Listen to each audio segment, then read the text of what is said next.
Cobra Kai. Kidding. Bonsai, I'm the Cobra Kai Kid, and welcome to the spoiler review of Cobra Kai Season 4. As you can tell from the title, this is spoilers. So if you have not watched Cobra Kai Season 4 yet, please do not watch this video because I will be talking all spoilers. So without further ado, we're going to get right into it.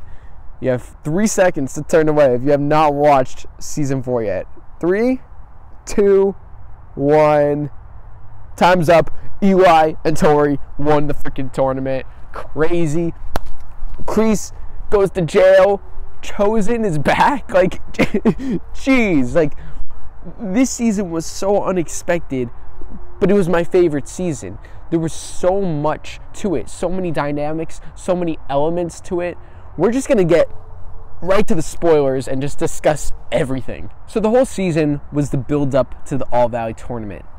Cobra Kai, Rich Daniel, and Johnny in their dojo. The way they get there is insane. I will name you guys the moments where I jumped out of my chair.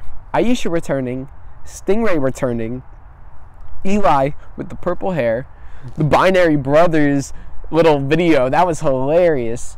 Chosen coming back, Eli winning the tournament, Tori winning the tournament, Kreese going to jail, Johnny learning the Miyagi-Do techniques, and then Johnny using the Miyagi-Do techniques in the fight against Terry Silver. That was an insane fight. It was very quick, but it was so freaking cool. Now we have the answer. Everyone was always wondering who would win in a fight, Johnny or Terry Silver. Now we have our answer. Terry Silver would kick his ass. And that just goes to show that Terry Silver would probably kick Daniel's ass because Johnny and Daniel are very similar in terms of their fighting skill. They freaking did a tournament, which, oh my God, they freaking had their rematch. And it was a tie. They literally both knocked each other out at the same time. They're both pretty much even. So if Silver is going to kick Johnny's ass that easy, then I have a feeling that Silver can easily beat Daniel in a fight. I mean, Silver, the guy's been doing martial arts for, what, 50 years? Thomas Ian Griffith is an actual black belt in real life, and I know this is a show, it's not about real life, but I'm just saying, like, the martial arts capabilities that he has in real life, and then put it with his character who's been doing this for over 50 years, and his character is doing kicks that his leg goes up the freaking leg there. His leg goes up to here. It's nuts. Now, we didn't get a Daniel Silver fight, which I did not expect at all. They're definitely going to save that for Season 5, probably. And now we have Chosen coming back. Chosen, we know, is a better fighter than Daniel. It is interesting. Is Chosen a better fighter than Terry Silver? I don't know. I don't know. That'll be very interesting. I mean, Chosen is a really good fighter, but Terry Silver, I mean, this guy can fight. So I feel like it would be a close match. I think Chosen would probably take him, honestly.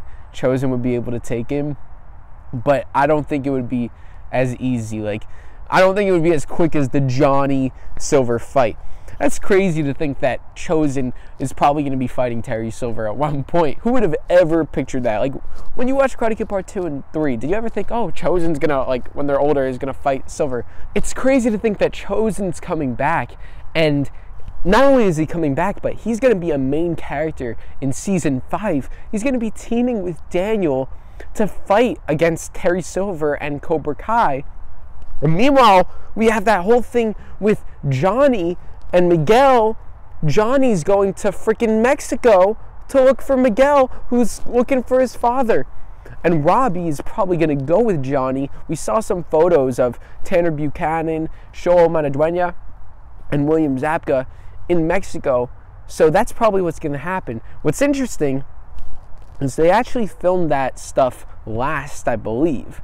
So I think they're kind of doing it out of order. I think the season is going to start with them in Mexico, but I think that's like the last thing that they actually filmed, because we had pretty much updates on when they were filming. We saw photos being posted, and at the end of their filming, like around December, is when we got the photos of them in Puerto Rico, which is what they're going to use as Mexico. Now let's talk about that tournament. That tournament was crazy. Episodes 9 through 10, just as I predicted, a 2-episode tournament, and a lot went down. First off, we had those rule changes. So we had a girls bracket, and then we had a guys bracket. And you saw good character development with Tori fighting Devin. She was freaking kicking her ass, and then Piper was actually getting the best of Sam. Sam had to Sam didn't know what she was doing because she was like conflicted on like which style should I be using. And when Johnny came over and him and Daniel started like telling Sam like use both styles, use Miyagi Fang, and then like Daniel gave the okay, like yes, you can use Johnny's styles, which she was always doing anyway, which I really liked. But like, I thought that was so badass to see Sam. Sam was great this season because she's always been Miss Perfect, following under her dad. Like, my dad would do this, my dad would do that. Like, I have to do whatever my dad does. But there's always been a fire under her. She's always rebelled a little bit, but she never really acted upon it. And here she is actually like, no, I'm learning Johnny's karate. I like what Johnny has to say. I want to learn some offense. I don't need to just focus on this defense stuff. Maybe that's your thing, Dad, but that's not my thing. And I love that arc for her. And at the tournament, when you saw her using the offense of Johnny Lawrence, like all those teachings, it was so cool. So she was able to beat Piper, her and Tori, in the finals. Then we got the guys. There were a lot of guys competing. We had Bert, Nate, Chris, Mitch, Dimitri, Eli, Binary Brothers, and then we had Miguel, we had Robby, Kenny, Kyler, a lot of guys were competing in this tournament. Now, the only thing that I like that they did this in season 1, I kind of wish they did this in season 4, was it felt like it was just Eagle Fang, Cobra Kai, and Miyagi-Do. You didn't really get a feel for the other dojos. At least season 1, you got Topanga Karate. Like, Xander Stone was last year's champion. He wasn't even there this year, which actually really surprised me. It seemed like he was doing karate every year. Like, what, just because he lost 1 year doesn't means he's just not doing it anymore. And also, we saw Locust Valley Karate, which was Daryl Vidal's dojo from the Karate Kid. I thought we were going to get an appearance from Daryl Vidal. We didn't, unfortunately, but I thought it would have been cool to just give more attention to the other dojos, just to show that, like, listen, like, it's not just Cobra Kai, Eagle Fang, Miyagi-Do. It's the whole valley competing in this tournament. So just to make it a little realistic, and set more stakes, because it's like, even though they have this bet going on, Cobra Kai, Eagle Fang, and Miyagi-Do, even though there's this bet, it's like, they're like totally oblivious to the fact that like there's other dojos competing. Like, what if all of them lose? Like, what if someone else wins? But it was kind of like inevitable that, I don't know. I thought it would have been interesting. Like, even if you were gonna have Cobra Kai, Miyagi-Do, Eagle Fang in the semifinals and finals, which, I mean, I'm sure there were other dojos that were had a lot of worthy competitors. We just didn't really see that. Like, it was cool in season 1 just to see Xander. And then even Karate Kid 1, we had Daryl Vidal, who wasn't in Cobra Kai or Miyagi-Do, but it was a new dojo that was in the tournament that added more depth to it. So I feel like focusing on some of the other dojos would have added more depth to the tournament. But overall, still, it was amazing. The fights for the guys division were so sick. Some of the most memorable fights were Kenny versus Robby. Like, Robby freaking went Cobra Kai mode on him. It was nuts. Like, the anger in his face as he just, like, one kick knocked Kenny to the ground. It's like look, Kenny's a great fighter, but he stood no chance against Robby, and Robby wasn't even trying in the beginning. That's why he lost that first point. But once he said, okay, you know what, I'm gonna play against you as I would play against Miguel.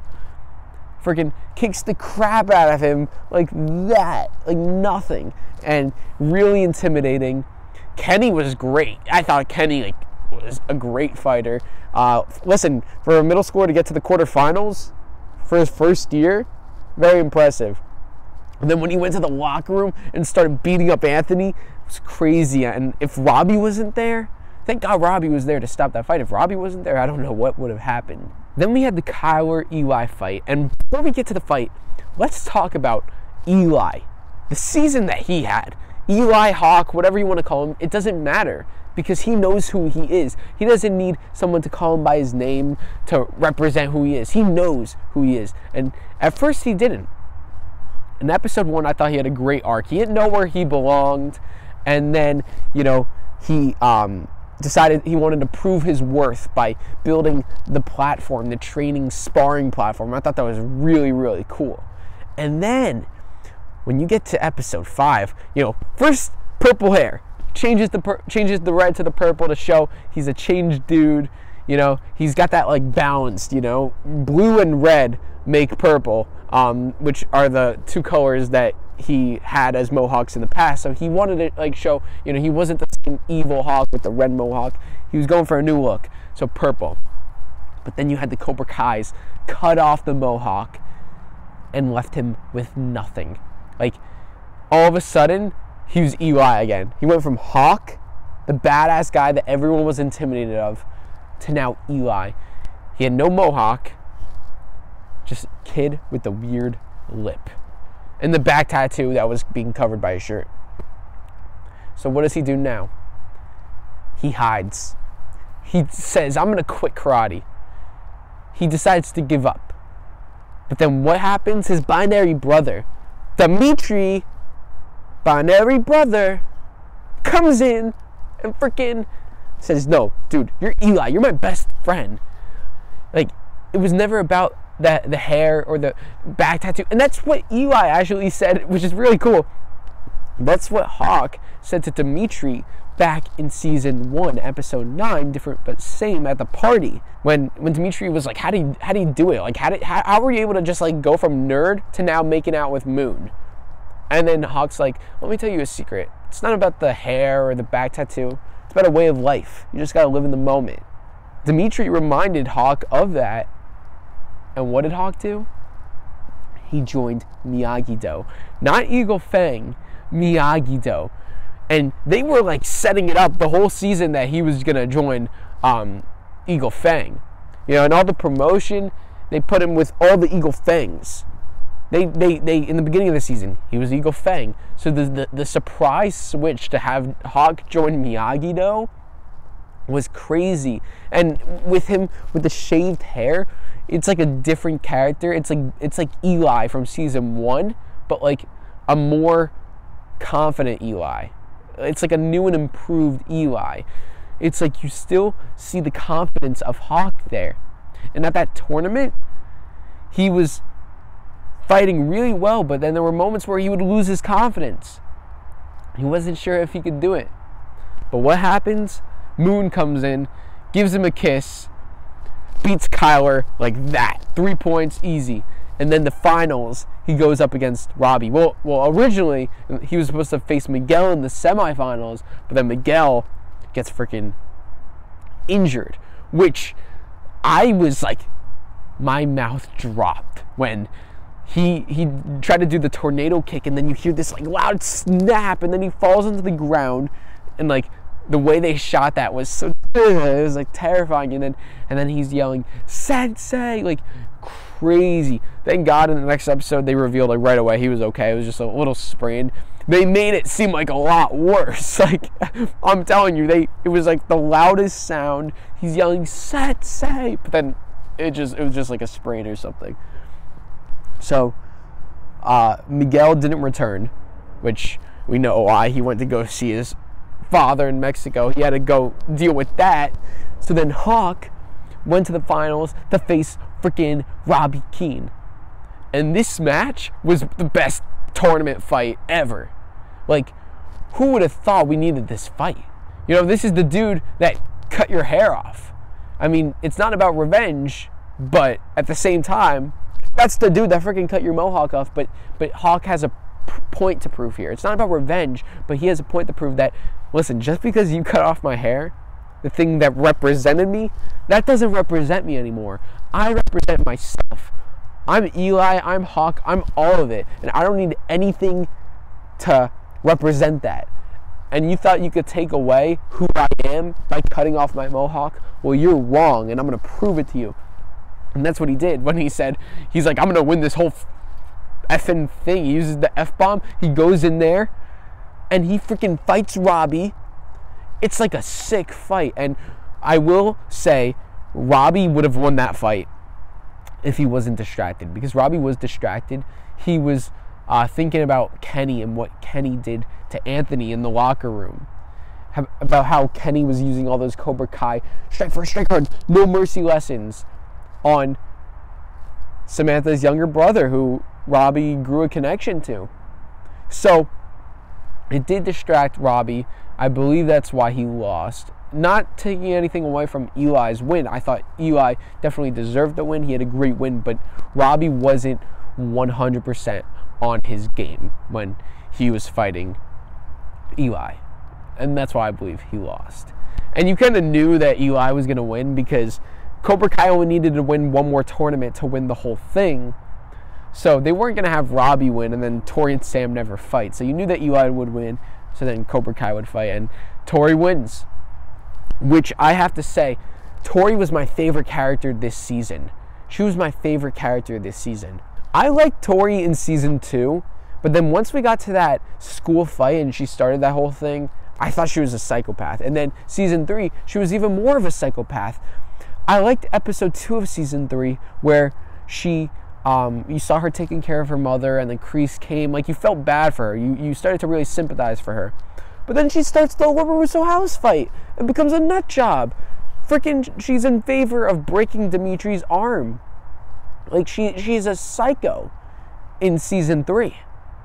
And in season 4, like, you know, I'm like, okay, she's probably still gonna be crazy. Like, this girl, like, she's not changing. Like, she's not gonna change. Like, she. It's like I felt like maybe they were trying to make you feel bad for her, but I didn't feel bad for her. I really did not feel anything for her. Then we got season 4, and man, did I feel bad for her from the beginning.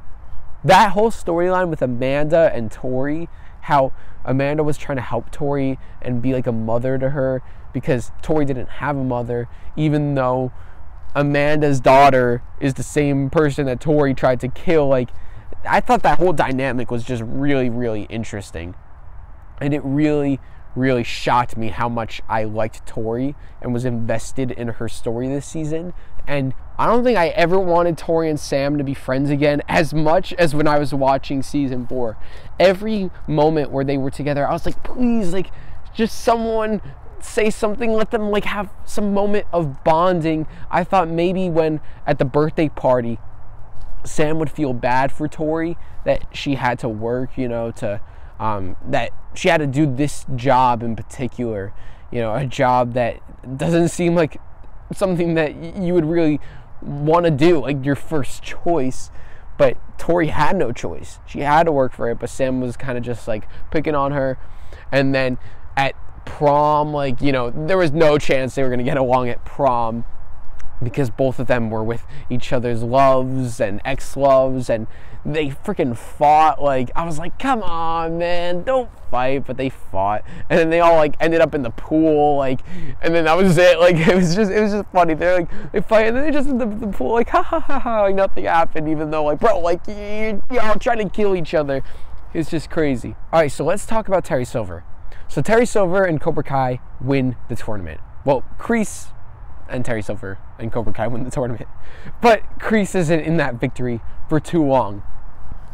I thought the whole thing with Stingray freaking getting beat up by Silver and then being in the hospital and saying it was Kreese who did it because Silver said, if you say it's Kreese, I'll make you Cobra Kai, which is obviously like BS. But Stingray is just like, he obviously has some sort of mental thing, you know, where it's like, That's all he cares about, is being a part of Cobra Kai, and he'll do anything. And it makes sense. It's like, it's, you know, he's an adult who with the mind of a little kid, and he's just brainwashed.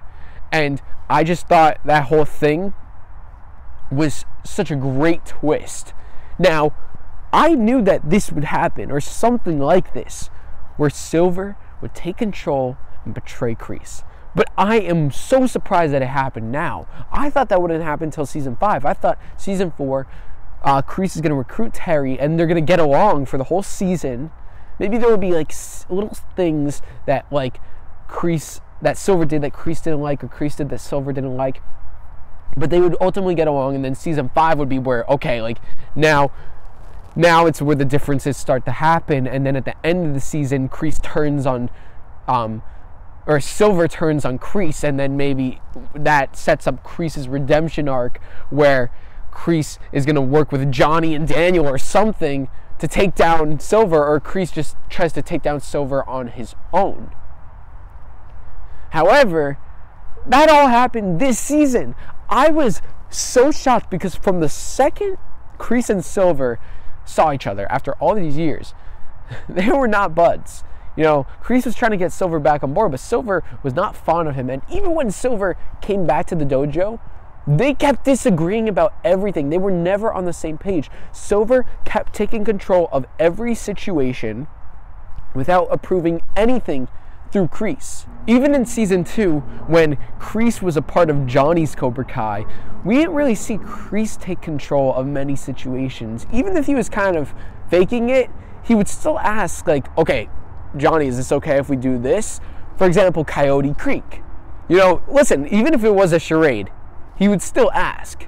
He would still ask, and if Johnny said no, obviously they wouldn't do it. When Kreese mentioned to the kids about going to Coyote Creek, and then Johnny said to put on your geese, and the kids are like, I thought we were going to Coyote Creek. Kreese was like, Kreese was like to Johnny, I kind of told them we would go, like, but Kreese says to the students, okay, we'll go only if Johnny Sensei Lawrence says it's okay. Then and only then is it okay. So he asked for Johnny's permission because he respects Johnny as the head of the dojo for now. So the fact that Silver would never do that. Silver would never say, okay, only if Sensei Kreese says it's okay. Then and only then. No, Silver would do whatever the hell he wants. And one of the craziest moments was when they were talking about weaknesses. They were fighting, and then Silver gave that lesson about like attacking the opponent's weakness. And he says everyone has a weakness. And then Tori said Tori says Sensei Kreese doesn't have a weakness. And then Silver says everyone has a weakness, including Sensei Kreese. Like, he said, yes, he does. Like, just calling him right out, right then and there. And then Kreese looks at Silver. I'm like, I can't believe they're doing this. Like, I did not expect them to be doing this now in season 4. Literally, like, setting up this rivalry between them. Because the whole season, they're, like, rivals. And then, like, Kreese has to put Silver in his place a couple times. Like, bro, you gotta stop this. I'm in charge.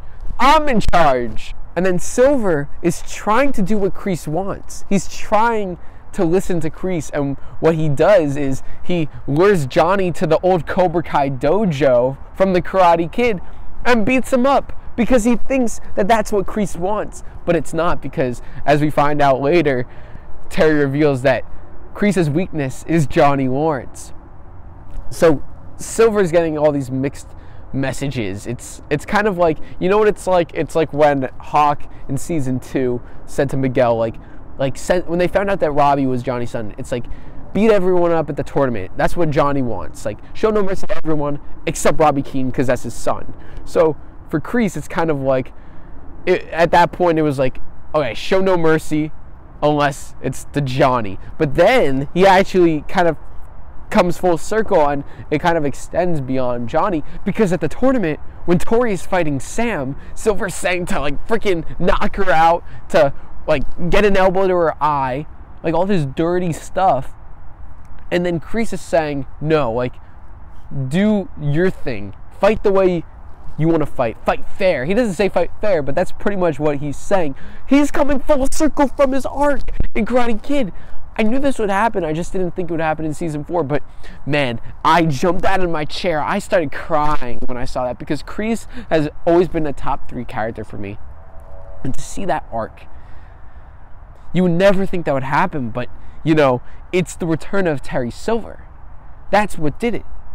Seeing Terry Silver have the influence on these kids is what is getting to him. Because Kreese has always had his way, but it's his way. Once he sees Terry Silver come in and do his thing, it's like, no, that's not happening. And then, you know, seeing Johnny Lawrence, you know, who Johnny Lawrence is the closest thing to his son he's ever had. Seeing, like, what Johnny Lawrence has gone through, you know, with Silver beating him up and, like, just everything, you know, like, Johnny saying, like, you ruined my life. All that. It's like, so, like, now Kreese is in this position of, like, do I want to do to Tori and these other students what I did to Johnny Lawrence, someone who I really cared about as a son? And the answer for him was no. He did not let history repeat itself. He stood up to Terry Silver, but that's ultimately why Terry Silver called the cops on him and got him arrested. Crazy. And now Terry Silver is going to be expanding dojos all over the valley. The Cobra Kai dojo that Johnny originally opened up is out of business. And now you're going to have the original Cobra Kai dojo come back. The original one. And there's going to be other locations. Crazy. And now it's going to be up to Daniel and Chosen to stop Silver. I don't know how they're going to do it. I don't know how. Like, do they have to physically beat him up to, like, make him stop? Are they going to make another bet? Like, what's going to happen? Are they going to match him by opening up a bunch of Miyagi-Dos? What's going to happen? I thought there was so much going on this season. Each episode had a different arc. There were all these different stories going on, all these different characters. And it just added so much depth and dynamics. And it definitely set up a great season 5. But as of right now, season 4 is my favorite season. Everything. Daniel had a great arc because Daniel is always so close-minded. You know, always been so close-minded. And so is Johnny. But Daniel is just close-minded to everything that Johnny has to offer. I would say Daniel a lot more than Johnny, because Johnny never said, okay, I think it's better that you and all your students just come over to Eagle Fang. Johnny was willing to work together and combine both styles. But with Daniel, it's just, no, Miyagi-Do. But by the end of the season, he realizes, okay, like, the kids can definitely learn from both, and so can we. Johnny had a great season. Definitely season 4 was a season about fathers and sons. It was the Miguel and Johnny connection. How would their relationship continue with Johnny now going out with Carmen? But it was important for Johnny and Miguel, you know, they didn't want things to change. And then you had that scene where Johnny was drunk and he said, I love you, Robby, like, and then that crushed Miguel. That was another, like, there was all these setups of why Miguel was going to go see his father in season 5. Yaya even said, you know, when Miguel was dressed for prom, he looks so much like his father. Like, I'm like, bro, why would you say that, Yaya? Like, Yaya, what are you doing? Keep your mouth shut. Like, what does that do? What does that do for anybody? So it was just nuts. Like, and then you have Sam, who, like, badass this season.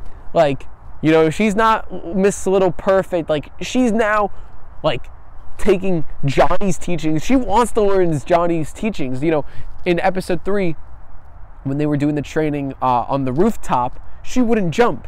But then once she jumped off that roof, which that theme was sick, when she jumped off the roof, the Sam and Robby theme with electric guitar shredding, when she jumped off that roof, it triggered the confidence in her to really, like, okay, like, now I can't just learn Miyagi-Do. I need to open up myself to all these different teachings. And I have a fire in myself, and Johnny can, like, take that fire and really, like, unleash it more. Then we have Robby, who was amazing this season. He was the leader of the Cobra Kai students, and then he was also being taught under Kreese and Terry Silver. And, you know, despite Robby being in Cobra Kai, he had that nice personality that he's always had to him, you know, with mentoring Kenny. He did do a very terrible thing in cutting Hawk's mohawk off, but in a way, you know, he warned Johnny.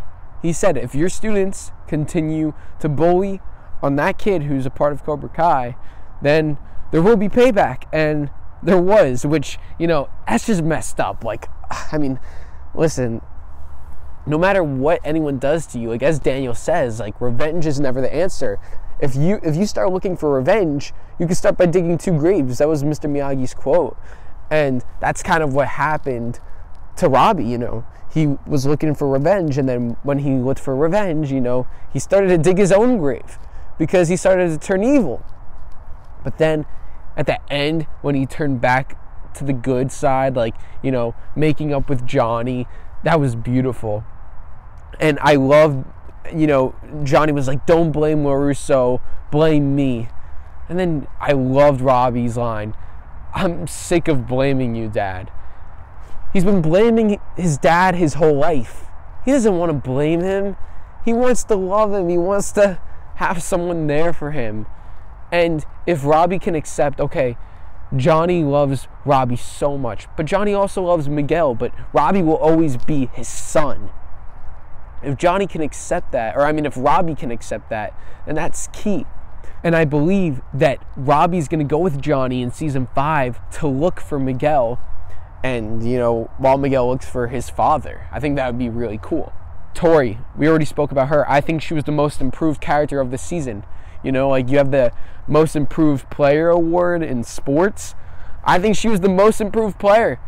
She was a character who I really just didn't really care for. And in season 4, I found myself really caring about her. I really invested in her story and rooting for her. I was rooting for her. I was happy when she won the tournament. You know, I used to think she was a psycho, which she was. Still has some elements, but I like how she's starting to change for the better. And I think we're leaning towards a redemption arc for her story in season 5. It's just interesting because Robby's redeemed, Tori's getting redeemed. Who's left in the Cobra Kai dojo for students? Kyler? Kenny?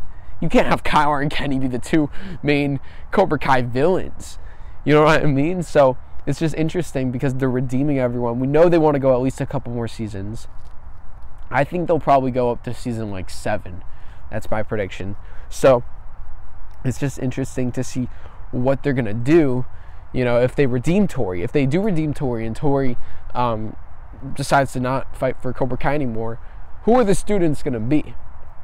Now, Terry Silver did set up another teacher to come back, and that's Mike Barnes.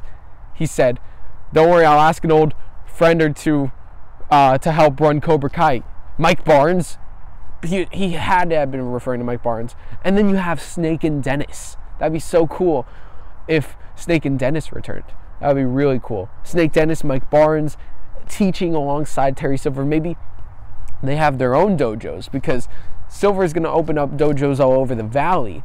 So it doesn't just necessarily have to be at the Cobra Kai dojo, the old Cobra Kai dojo. Like Silver could be teaching one dojo, Barnes could be teaching another dojo, Dennis, and then Snake could be teaching another dojo. That'd be so cool. Now back to the characters. Kenny, I thought, had an amazing season. Started off the season a bullied kid who I felt bad for, and then by the end of the season I was terrified of this guy. I was terrified of him. He was beating the hell out of Anthony, I was rooting for Anthony. I loved the little like love arc with him and Leah. I thought there was something there, and I hope they continued that in season 5. I thought their theme was great. I thought they were both so cute together. I'm rooting for them. I'm rooting for them in season 5. The biggest surprise with Anthony all season was that he was the big bully.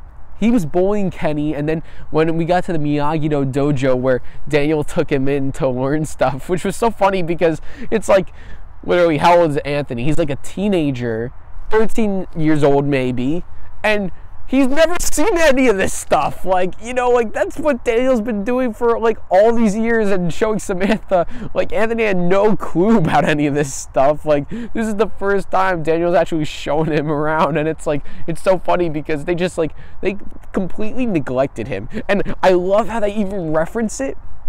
And not only do they reference it, but they bring in Julia Macchio, Ralph Macchio's actual daughter in real life, to play Louis' sister, who is like a therapist and does like a whole like session with Amanda and Daniel and literally asks, why do you love your daughter more than your son? And I'm like, thank you, because it's so true.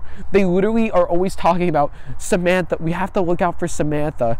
We have to think about Samantha's best interests. And it's like, they never give any crap about Anthony. They never, ever care about Anthony.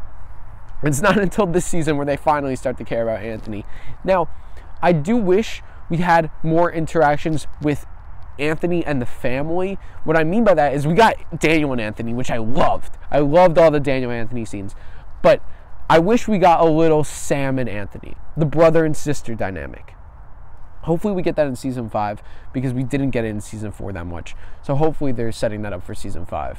Kyler was epic this season. You know, he's just such a douchebag. Joe Seo does such a great job portraying him, but like, I love it. You know, I'm like all for Kyler's character. Kyler's one of my favorite characters on the show. Just every scene he's in, he just kind of steals the show. He makes his presence known, and I love it. I thought Dimitri this season was great. First off, he has the hottest girl in school, Yasmin, you know, like, literally all over him. It's like Dimitri's like trying to catch some air, and then boom, Yasmin, no, Dimitri, like literally, like you would think it would be the roles reversed, but Yasmin's all over Dimitri, which is so funny.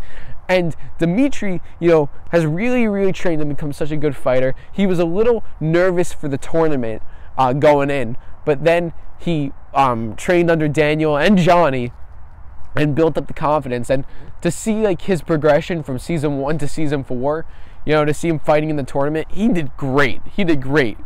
He got to the semis, and it was so cool to see Robby versus Dimitri. Like, that's just a fight that you wouldn't ever think would happen because the two of them were together in Miyagi-Do. But to see them actually squaring off against each other was sick. But, you know, you knew Robby was going to kick his ass. I thought the moms were great. Amanda, with her whole story arc with Tori, I loved that. That was like some of my favorite stuff this season. And then Carmen, you know, her relationship with Johnny and still trying to be there for Miguel and care about him. I loved all of that. And now it'll be interesting to see like what she does at home in season 5 without her son, without Miguel. She has to worry about what's going to happen when he finds his father, who doesn't even know that he exists. Like, all this stuff.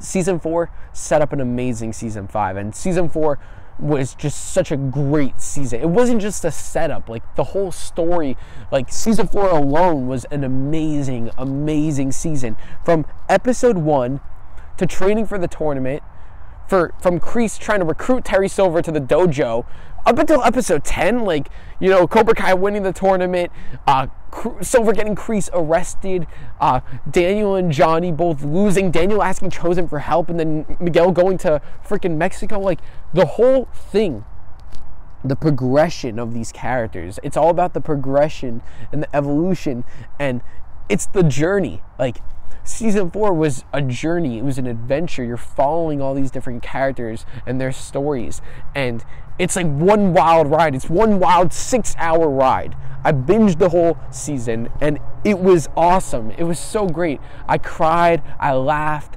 I jumped out of my chair. Mitch was so funny. I gotta say, Mitch was such an hilarious character. So funny this season. Bert and Nate were great, like always. Devin, new character Devin was great. Like there's so many new characters that were introduced, and so many original characters that we just loved, and seeing them come back, it was just a perfect season. I give it a 1 million out of 10. A 1 million out of 10. Even that might be a little too low. That's how good this season was. So those are all my thoughts on Cobra Kai Season 4. I have so much more thoughts, obviously, but that will be discussed in future videos that you guys will see me post. So make sure to subscribe to Cobra Kai Kid and turn on all notifications so you never miss a new video. And comment below your thoughts on Cobra Kai Season 4. I want to hear your review. Did you like it? Did you not like it? What were your favorite moments? What were your favorite characters? I want to know all your thoughts about the season. Make sure to share the video and share the channel with your fellow Cobras, Eagle Fangs, and Miyagi-Dos. Hit that like button, and I will see you guys next time on Cobra Kai Kid. And until then, remember, Cobra Kai never die.